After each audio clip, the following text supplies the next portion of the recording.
Greetings everyone and welcome back to the channel. In today's video we're going to talk about breaking things down whenever we're learning and studying. Something what is known in learning as bite-sizing content. Now what I'd like to share with you are four different strategies to do that successfully on four different levels. But before we get into that, I think it's important to come to a mutual understanding of what bite-sizing content exactly is.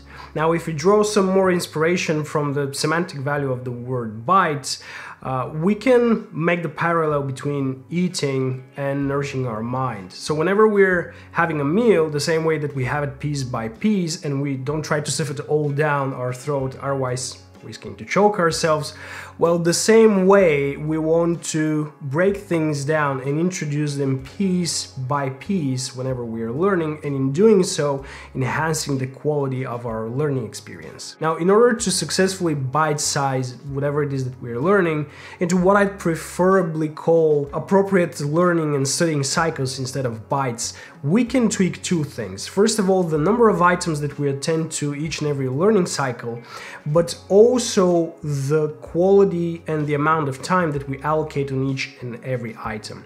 Now, I'm making this explicit right now because there's a lot of papers outside and a lot of research talking about the problem of staying focused and the attention span related to learning, studying. However, I don't think that this is from the appropriate angle. The reason being that there's a lot of evidence of people being able to stay focused and learn for extended amounts of time, not breaking their attention or focus or doing whatever it is for long periods of time. So the problem is not the long periods of time, and we're not talking about studying less because we're not able to, but how we use our time in the best manner possible. So having said that, here are four strategies for bite-sizing your studies. The first one is what I call the medium cycle strategy. So imagine that you have a 50 or 60-minute lecture. Instead of having the standard long-hour lecture the way that we know it, in the format that we know it, imagine breaking it down into three non-repeatable cycles. What do I mean by that? So in the first part, you have 20 minutes in which you're exposed and get to know the theory that you're going to be learning that it's related to this session. The next 20 minutes, you get to practice whatever it is that you've explored theoretically in the first cycle, and in the third cycle you get to wrap things up, make some observations, conclusions, refacilitate what you've just learned and worked on. This is actually exactly what a team of scientists in 2018 did in exploring the effectiveness of bite-sizing content. And they did that showing that this way of learning both improved the mood and the attitude of students towards the material, but it also enhanced, on the positive, their grades being tested on the material afterwards. Now, there are a number of different reasons why this works, most of which are related to what is known as the cognitive load theory, which addresses the limitations of our working memory.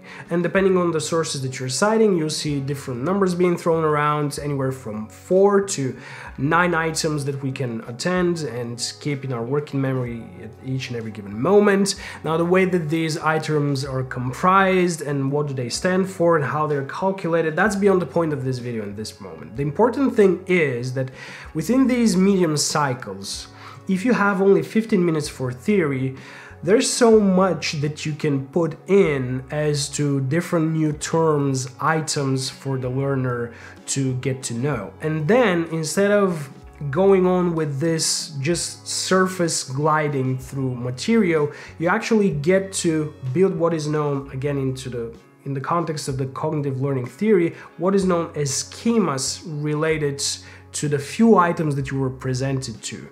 So you have fewer pieces of information that you get to construct your knowledge about, and then, and in doing so, actually test what you've already understood right and maybe what you didn't understood properly, and then have a recap all about it. And in doing so, you have that much more of a quality in your learning experience within that, again, 50-minute frame. So you're using the same amount of time that comprises a standard lecture, but you're using it more efficiently. Of course, whenever you're having a live session with your teacher, your professor, unless you're the lecturer, you don't have a lot of control over how information is presented. However, whenever you're preparing on your own, there's no reason why not to use this framework. For example, to dedicate the first 15 minutes to read and study the theory of your lesson, then get into some practice, doing math problems or exploring different drawing techniques, whatever it is that you're studying, and then set aside the last minutes to recap, summarize what you did, what you got right, what you got wrong, and how to make things better from this point on. Just in the same way, you may be watching a video or listening to the recording of a lecture, and instead of doing this for a complete hour, why not do it for 15 minutes, then summarize whatever it is that you found important, that you want to learn it, that you've memorized, and then maybe you can create some flashcards and maybe a PowerPoint presentation or write something like a short article in order to facilitate completely whatever it is that you were studying. Alright, so this was the medium psycho strategy. The next one is a mini psycho strategy, where basically you do the same thing, however the frequency with which you go from one activity to another is a lot more dynamic. So within 20 minutes, for example, you can be studying a paper and let's say you identify a keyword and then you read about it and then you summarize it. Then you identify another keyword, you read about it and then you summarize it. And so within these 20 minutes, you have a lot of mini activities related to finding something new, then building your understanding and knowledge about it, and then going to the next thing. And once these 20 minutes go by, you can make a pause, and then you can have another 2 medium cycles doing the same thing. However, the contents, the items are fundamentally different, so everything is a lot more dynamic. You can actually see a lot of people utilizing this style of learning into what is known as Pomodoro sessions. So you have a medium cycle and you populate it with mini activities, but each and every time the item that you're building, constructing, learning about is a little bit different or completely different. Just in the same way, you may be having a workshop that you're watching on creating certain animations, let's say, and in the same time creating the animation. So for example, you're playing the video, pausing it, creating an element, playing, pausing until you have the final product. And that's another example of doing actually the same thing. And these are again what I call mini cycles, meaning mini activities that you can combine and switch between dynamically for not necessarily 20 minutes. You can do so for a very extended period of time. However, if you combine that with the medium cycle strategy, you get a very healthy variation of it. Alright, so on to the third strategy, which is what I call momentary processing. Now, this is related to the way we think and process information moment to moment. And I was debating on whether or not I want to put this here because I want to make for sure a separate video in particular related to the way we process information that we read. And there are all sorts of levels: orthographic, phonological, semantic, etc. The important thing here is whatever the medium, whatever the modality is, reading, listening, doesn't matter. Focus on these higher levels of processing, meaning if it's semantic, it's the meaning itself in words and what do we mean by the words that we use explaining something, or the images in our head we use to understand whatever it is that we're learning. So it's not about just reading through the text and making so fluently. Even whenever I read out loud, let's say when I'm studying Italian, I may do so fluently, but this doesn't mean that I understood whatever it is that I was reading. It's a lot more important to focus on the quality of the understanding of the material and do so slower instead of focusing on the quantity, on the volume of material that you're covering. So think slower, but with greater intent towards whatever it is that you're processing in this very moment. With time, this is like a skill and like a muscle. You get better at it. This is what I call momentary cycles. So in the moment, focus on the higher levels of processing of information. Okay, now the fourth strategy, which is creating massive cycles. Now, how do we possibly bite-size things into massive cycles? Well, here's the thing. This is more of a strategy about advancing whatever it is that you're learning. So here's what I mean by that. Let's explore some of the examples that we already had.